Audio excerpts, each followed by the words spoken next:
Normal ka nyam kana dial content barwanyili gwasame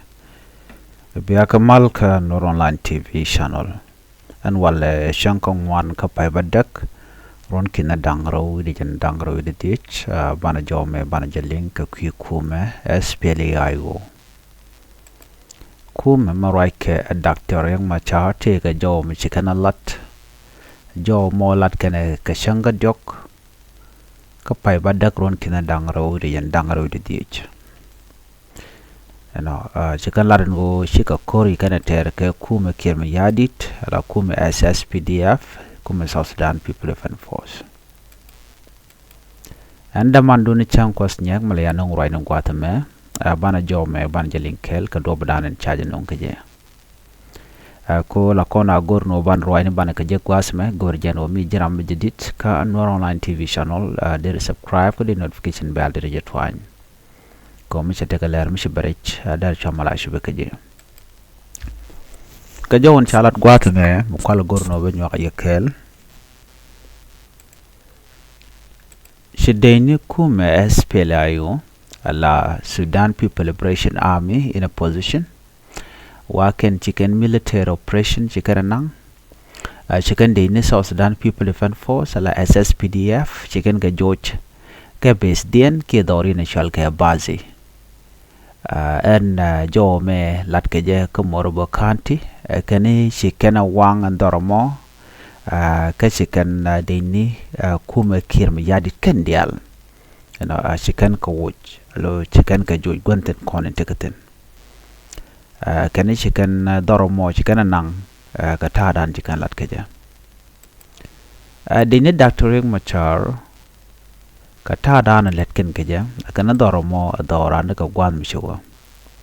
jaja kula nang akuma kirmi yadi ke deyni SSPDF ko kor gwan mabar instead me mukuyena lingan go chador SSPDF chaja daka bazi ka Morobo County ki Equatoria kuma SSPDF shude shal keme Paul ki kolene alarm da la spokesperson ki mala roynya la kala de cha jo cha jala den go chine dora chine nyok munang ne chine tet nyok kuma mala kuma kirmi yadit kan chine dorin chine dakka chine wang charlat kolne Lampol Gabriel jane gwatan kontin dagne ke kanetin kontin lokamal ala dini SSPDF akan gwatan kon dagne ke chine dagna gwadial dagne ne gwada tokorodian tele gwat ko ken dagne ke gero nyene ne ke ne de kon lokamal la anti peace element ci Paul Gabriel ci jomo ci ñom la daja jenen tama goten ko tin dagne ka jene kune targane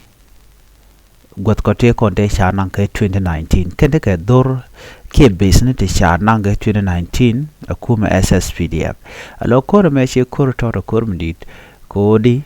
antama ci to ko no meto ko reten akuma SPLAIO wakan ukan dorun kon te shanan ka ke business ken te shanan ga 2019 akuma SSPDF nyo de jeno ci SSPDF chaje weekend tama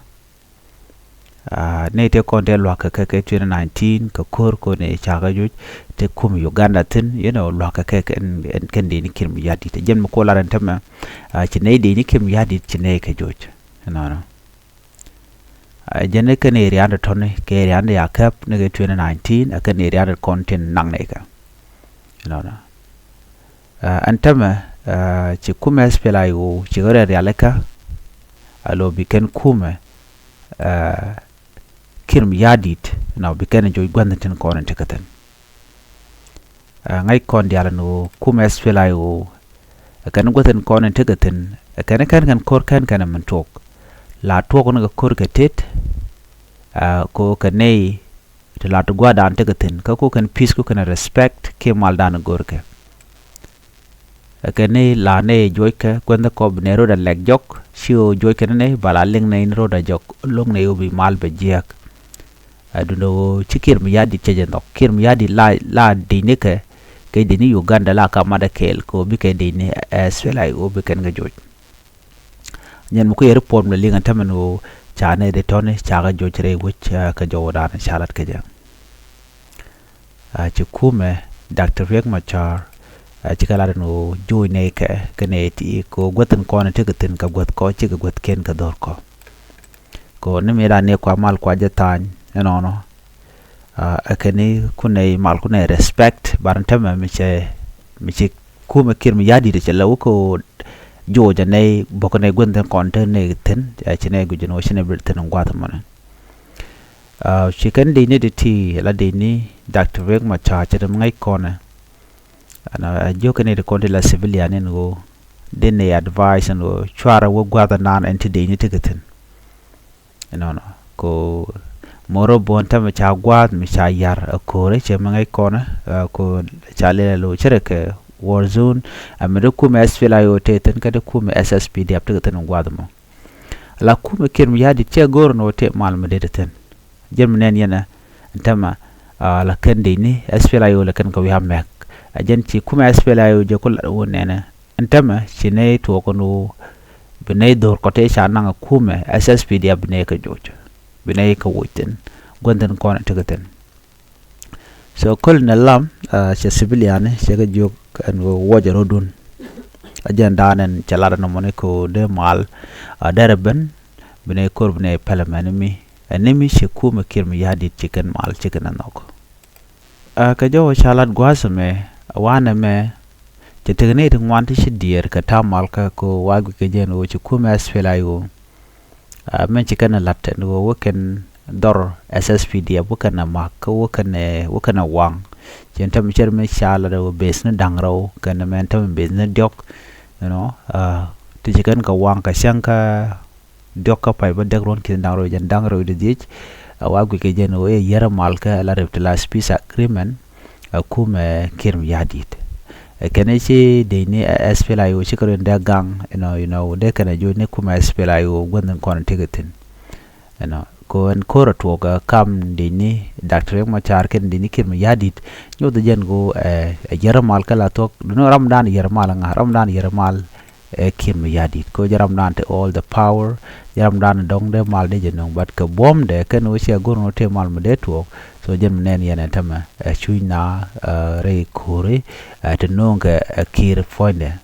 ko che gorno te ga mal de tok de na de tre malka you know de na de kan malandar gurga de bere ka so da de ken enjoy but tikim ya di chem chit kana mo che jalalet jenta dan nen jena de no chu kume Dr. Machar ke jan gwasme chigani gujeno ngwano bnero da gang bne nyonga diale ko ne chanang bne ga nyoko manang ne ke chicken jome chicken alat nana janda na goren wudi nywa yakel kata danen chajalat kije ban nyo je kala rodien ani choi perujno be channel be support be ta kamal ban je wudien bye bye